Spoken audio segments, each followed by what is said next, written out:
It was a scrap almost from the gavel.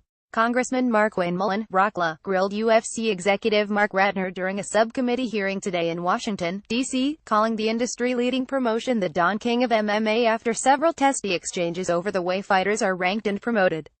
Mullin, a former MMA fighter and co-sponsor of a bill to expand Muhammad Ali Boxing Reform Act to include MMA fighters, accused Ratner of misleading the American people about a statement in opposition to the bill. When you say boxers are treated like MMA fighters, clarify that statement that you're talking about the health of the fighter, but not the professional ranking system, and not about the financial disclosures, because there are distinct differences, said Mullin, who represents Oklahoma's 2nd District in the House. And the Ali Act is the backstop to boxers. There is no backstop for MMA fighter. It's take it or leave it, and that's why I say the UFC has become the Don King of MMA. Today's hearing was the second time the Ali Expansion Act was publicly discussed on Capitol Hill. The bill's first version, introduced during the 114th session of Congress, died in committee. Mullin reintroduced a new version, H.R. 44, during the 115th session.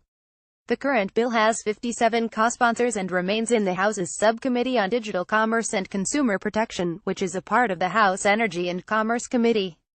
The bill, explored in depth in an McJunkie report this past year, aims to provide greater protections for MMA fighters by forcing promoters to provide greater disclosure of the revenues they earn, forbidding coercive contracts, establishing an independent ranking system, and eliminating conflicts of interest.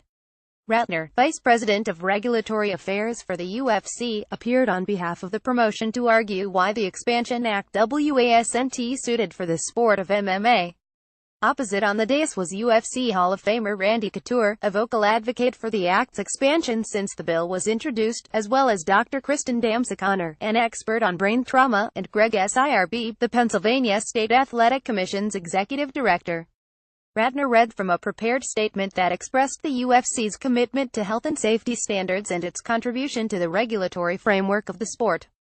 He argued MMA fighters and boxers are treated the same from a regulatory standpoint, and that current regulatory standards are working as intended. He argued the imposition of a sanctioning model would run contrary to the promotion's merit-based, competitive matchmaking decisions. We put on the fights that the fans want to see, Ratner said. Fighters, fans and sports reporters keep MMA promoters accountable. H.R. 44 would remove from the promoter the decisions regarding when and against whom fighters are matched, and might force interpromotional fights. Because different promotions have less comprehensive health and safety standards than the UFC, our fighters would be endangered. Mullin immediately went on the offensive in response to Ratner's focus on health and safety, as well as his claim that MMA fighters and boxers are treated the same.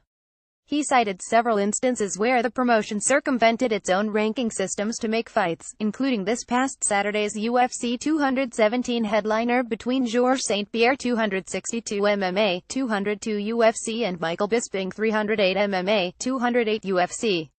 If the UFC is considered a professional sport, then it should be on a merit-based ranking system, Mullin said, when the fans know the number one contender actually has a shot at the title. Because we haven't seen that at middleweight.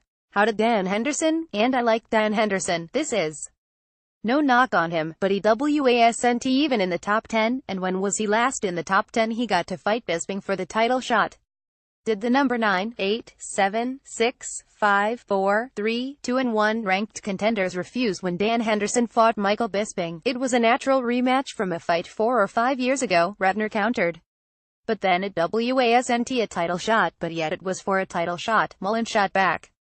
Then that means the World Championship belt that the UFC has isn't really a World Championship belt. It's really what UFC Chief Operating Officer Lawrence Epstein personally told me. It's simply an award they bestow on the best fighter that night. That's insulting to every professional athlete. How did Georges St-Pierre get a fight for the title when he hasn't had a fight in 4 years, much less at 185 pounds, where he never fought for the belt? St-Pierre hadn't fought in 4 years. You're absolutely right, Ratner answered. So how did he get a title shot? Mullin questioned. St-Pierre was a former champion, Ratner replied, a former pound-for-pound best fighter in the world, according to so he still didn't fight for a title, Mullin persisted. He fought for an award bestowed upon the best fighter of the night. Check out the above video to watch Mullin's questioning of Ratner. For more on the UFC's upcoming schedule, check out the UFC rumors section of the site.